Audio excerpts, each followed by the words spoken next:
billionaire Warren Buffett, and the encounters that made history. As one of the world's most famous billionaires, Warren Buffett's life has been studied and admired by millions. We can see him as a true genius in the field of investing, because at just 11 years old, he bought his very first stock. Over half a century later, this legendary billionaire has had countless encounters. Ones he called destined. Meetings that shaped investments admired by the entire world. So where did it all begin? Warren Edward Buffett was born on August 30, 1930, in Omaha, Nebraska. His father, Howard Buffett, was a four-term U.S. congressman and also a stockbroker. While most kids were busy playing baseball in the street, Buffett found a different game: investing. He devoured every book on investing at the Omaha Public Library. Some books he read twice. On a trip to New York, young Warren had lunch with a member of the New York Stock Exchange. Afterward, a waiter brought a tray of tobacco leaves for custom-rolled cigars. At that very moment, Warren realized something. Just like a cigar is made to order, so too could money be made. And he decided he would spend his life making it. At age 11, Buffett bought 3 shares of Citi's Service Preferred at $38 each. The price quickly dropped to $27, but when it climbed back to $40, he sold. Had he waited, those shares would later soar to nearly $200 each. In high school, Buffett convinced his friend Don Danley to join a new venture. He had bought a used pinball machine for $25. They placed it in a barbershop, and on the very first night, it made $4. Instead of spending the profits, they reinvested. Soon, Buffett became the pinball king, with machines all over town.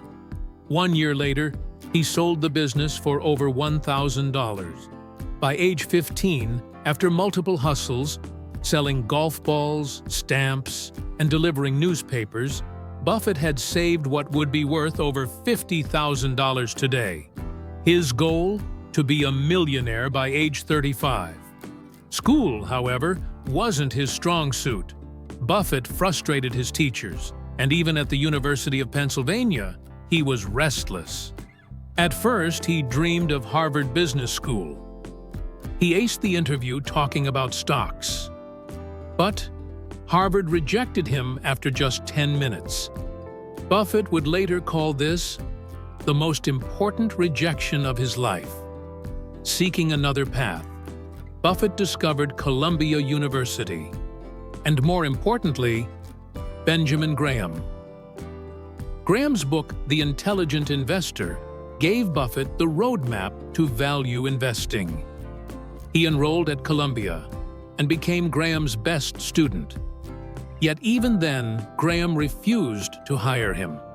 He even advised Buffett to stay away from Wall Street. But Buffett didn't give up. One Saturday in 1951, he marched into Graham's insurance company. There, Laura Davidson, future CEO, answered his endless questions for 4 straight hours. That meeting became one of the most important days of his life. After earning his master's degree, Buffett sold stocks for his father's firm in Omaha. By 1954, Graham finally invited him to New York. Buffett worked at Graham Newman Corporation for 2 years, earning today's equivalent of $150,000 a year. When Graham retired, Buffett returned to Omaha, and in 1956, he founded Buffett Partnership Limited. Then came his 2 legendary investments.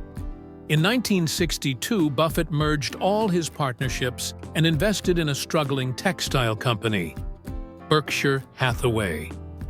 Over time, he transformed it from textiles into insurance.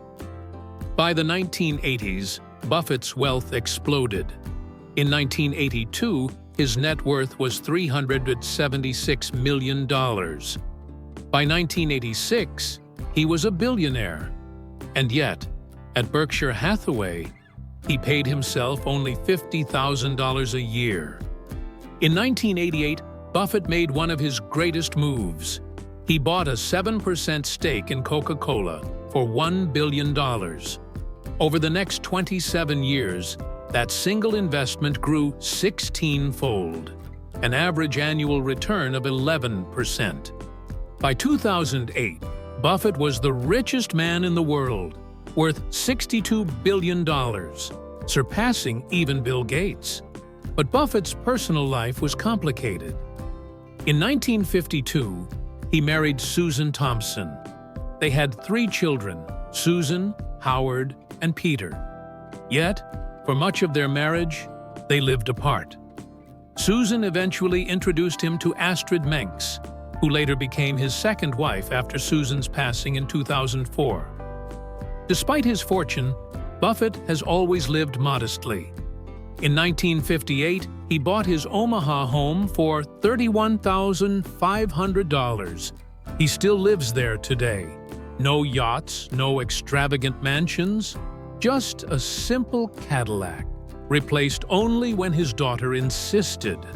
Warren Buffett has pledged 99% of his wealth to philanthropy, most of it through the Gates Foundation. In 2007, Time magazine named him one of the 100 most influential people in the world. And in 2010, President Barack Obama awarded him the Medal of Freedom.